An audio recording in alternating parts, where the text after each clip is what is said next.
L'écho du soir avec Emmanuel Le Chypre. Bonsoir Emmanuel. Bonsoir Jérémy. On va parler du prix du gaz, c'est à la une aujourd'hui avec une demande de GDF-Suez d'une nouvelle hausse du prix du gaz au 1er octobre. Ce serait à peu près 7% de hausse.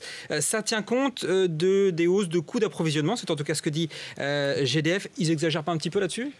Le problème, c'est qu'ils sont dans leur bon droit, finalement, puisque lors du dernier bras de fer qui s'était déjà déroulé avec l'État l'été dernier, eh bien, le Conseil d'État, qui est la plus haute juridiction finalement administrative, avait conclu qu'il était nécessaire que les tarifs du gaz suivent l'évolution des coûts d'approvisionnement des opérateurs historiques. Et comme là, eh bien, le gouvernement de Jean-Marc Ayrault a décidé une augmentation de 2% seulement, puisqu'il a promis que le prix du gaz n'augmenterait pas plus que l'inflation, alors que les coûts d'approvisionnement ont augmenté de 8%, eh bien, ce qui nous pend au nez, c'est un rattrapage de ces fameux 6%. Rattrapage qui avait déjà été décrété d'ailleurs l'été dernier par le Conseil d'État, ce qui avait poussé GDF-Suez à refacturer 290 millions d'euros aux ménages d'ici à 2014, ce qui fait à peu près 40 euros par facture pour consommateurs de gaz.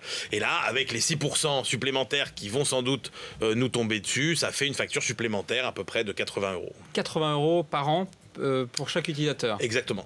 Évidemment, les associations de consommateurs ne sont pas très contentes aujourd'hui.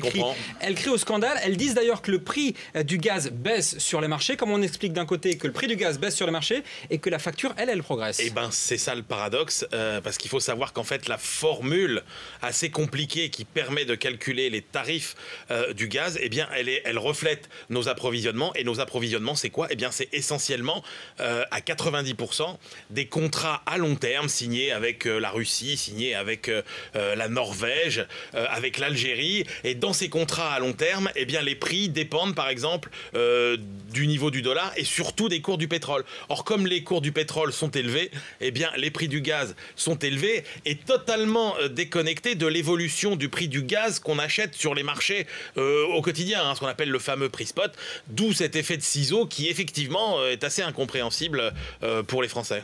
Il y avait eu des promesses de François Hollande pendant la campagne là-dessus. Oui, alors François Hollande, il a dit d'abord que cette formule ne lui donnait pas satisfaction, qu'il la recalculerait.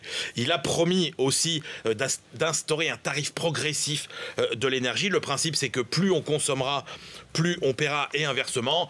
Ça, c'est pour la fin de l'année. Ce qu'il faut dire aux Français qui ne comptent que sur eux-mêmes, eh bien, c'est essayer dans la mesure du possible de consommer moins, essayer d'isoler dans la mesure du possible vos logements. Sachez qu'entre, par exemple, sur un logement de 120 mètres carrés, entre un logement bien isolé et un logement mal isolé, la facture de gaz peut varier de 800 à 2000 euros par an. Il y a une solution aussi, c'est mettre une petite laine. Ça, toujours. Merci beaucoup Emmanuel Le Chypre. L'écho du soir, c'est avec vous tous les soirs. Merci.